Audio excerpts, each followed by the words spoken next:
Hello, I'm Edward de Chazal from Jurassic Academic, and this presentation is Citation, Summary, Paraphrase and Quotation. I'd like to start with an acknowledgement.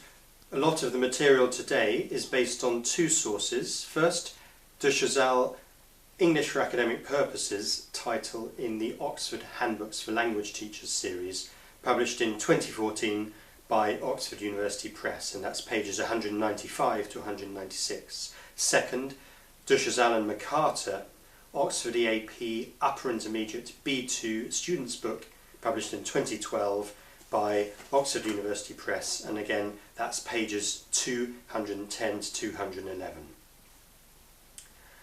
So, citation. Let's start with a question: what is citation? Well, citation is the use of material from a source text. Here's a text.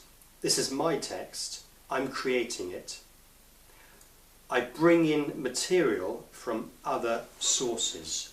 This material is referenced, and these pieces of material are citations.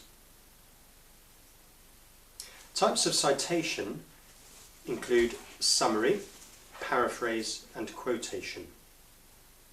And in academic texts, the citation has to be referenced following a referencing system. Let's ask the question, why use citation? Actually, we can find a lot of answers. One is, in academic texts, citations simply are expected conventions. It's what we do in academic contexts.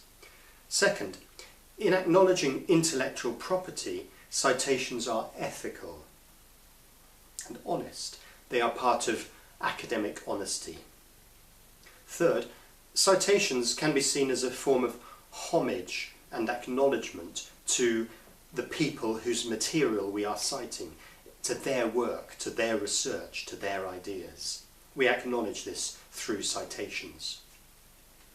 A few individual thinkers have come up with further ideas. For example, Ravetz, in 1971, he said, citations are systems of rewards. Writers pay other authors in citations. That's cited in Swales, 1990, pages 6 to 7. You can find the references on the slide. Gilbert, in 1977, said, citation are tools of persuasion. By using them, writers give their statements more authority. Another one, this is Bavelas in 1978. Citations show that the writer is part of their discourse community, part of their discipline. Citations show that I am a writer, am familiar with my discourse community. I'm part of that. I understand it. Another reason, this was Swales in 1990, he said, citations are used to create a research space for the citing author. By describing what has been done, citations point to what has not been done. Therefore, they prepare the way for new research. This idea is a gap in the research, and citation can be used to fill that gap.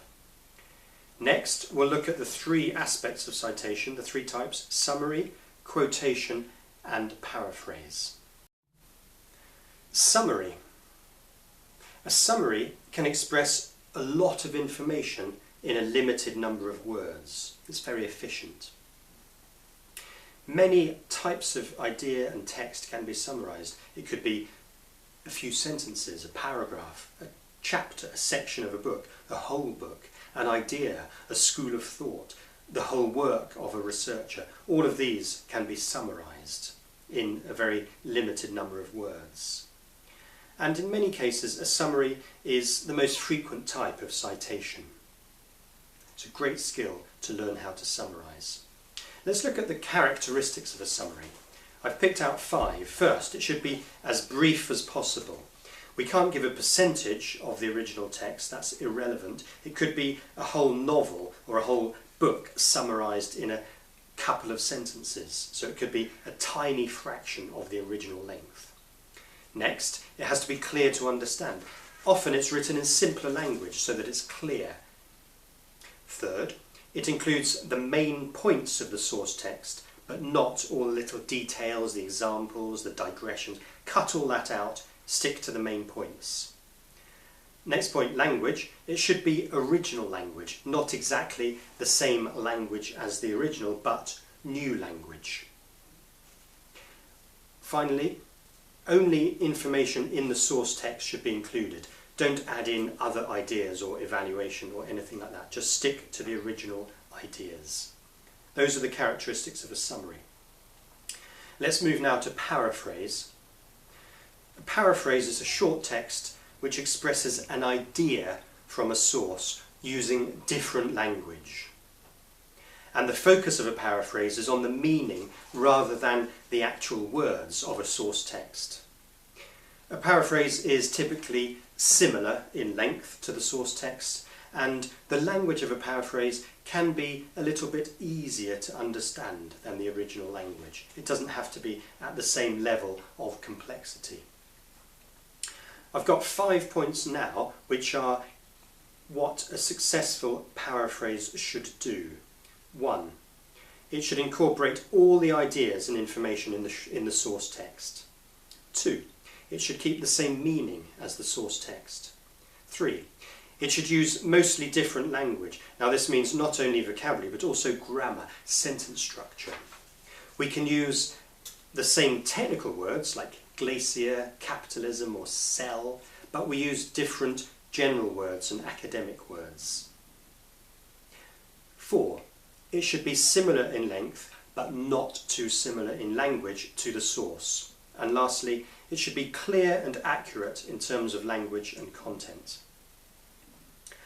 I've got 3 techniques for paraphrasing to share with you today. First, try reading the source text intensively. Note down the main points to include, and then use these notes to write your paraphrase, using your own language as far as possible. Let's look at an example now. Here's an example from a book called The Globalization of World Politics, 4th edition, by Bayliss, Smith and Owens. That's published in 2008, page 352. I've taken one sentence, quite long, and I will give you 2 paraphrases of it. You can find these texts online.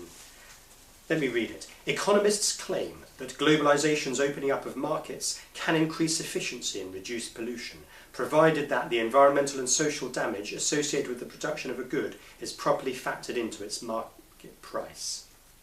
I'll let you read paraphrase 1, but please be aware that it's too similar in terms of its structure. It uses the same sentence structure, just a few words have been changed for synonyms. I'd like to read paraphrase 2. Positive effects of globalization, identified by economists, can include efficiency gains and pollution reduction, although the price of a good should reflect the full costs of producing it, including environmental and social costs. Quotation. A quotation uses the same language as the source text. Now, usually this is because that language is significant. For example, the original text gives an important definition and we don't want to change the words, so we use a quotation. The quotation has to be in quotation marks to show that the words are the same. And generally it's quite short. It could be a phrase, even a word, or part of a sentence or a sentence. If it's a longer piece of text, this is a long quotation and we don't put it in quotation marks. We make a break in our text and indent it. Right, the main points of citation. Citation includes summary, paraphrase and quotation, sometimes known as direct quotation. Most importantly, all citations need to be referenced in the text. That's to avoid plagiarism. And we could say that citation is the defining characteristic of academic texts, both written, particularly, and also spoken. This presentation was citation, summary, paraphrase and quotation. I'm Edward de Chazal from Jurassic Academic. Thank you very, very much indeed for listening to me today. Thank you.